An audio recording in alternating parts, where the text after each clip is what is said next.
Amos, chapitre 7. Le Seigneur, l'Éternel, m'envoya cette vision. Voici, il formait des sauterelles au moment où le regain commençait à croître. C'était le regain après la coupe du roi. Et comme elle dévorait entièrement l'herbe de la terre, je dis, Seigneur, Éternel, pardonne donc. Comment Jacob subsistera-t-il, car il est si faible? L'Éternel se repentit de cela. Cela n'arrivera pas, dit l'Éternel. Le Seigneur, l'Éternel, m'envoya cette vision. Voici le Seigneur, l'Éternel, proclamait le châtiment par le feu, et le feu dévorait le grand abîme et dévorait le champ. Je dis, Seigneur, Éternel, arrête donc. Comment Jacob subsistera-t-il? Car il est si faible. L'Éternel se repentit de cela.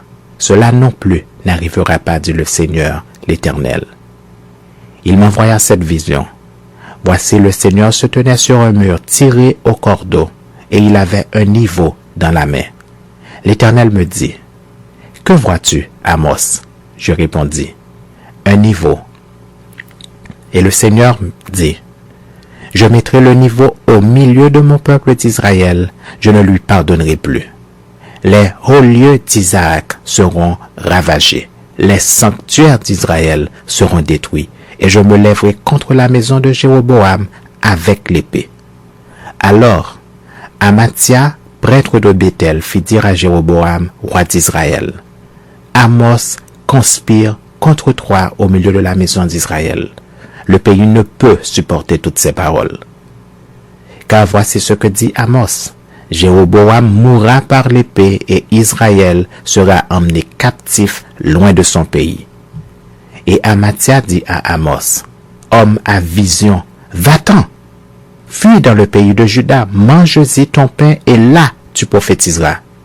Mais ne continue pas à prophétiser à Béthel, car c'est un sanctuaire du roi et c'est une maison royale. » Amos répondit à Amathia, « Je ne suis ni prophète ni fils de prophète, mais je suis berger et je cultive des sycomores. L'Éternel m'a pris derrière le troupeau et l'Éternel m'a dit, va, prophétise à mon peuple d'Israël. Écoute maintenant la parole de l'Éternel, toi qui dis, ne prophétise pas contre Israël et ne parle pas contre la maison d'Isaac. À cause de cela, voici ce que dit l'Éternel. Ta femme se prostituera dans la ville. Tes fils et tes filles tomberont par l'épée. Ton champ sera partagé au cordeau et toi, tu mourras sur une terre impure et Israël sera emmené captif loin de son pays.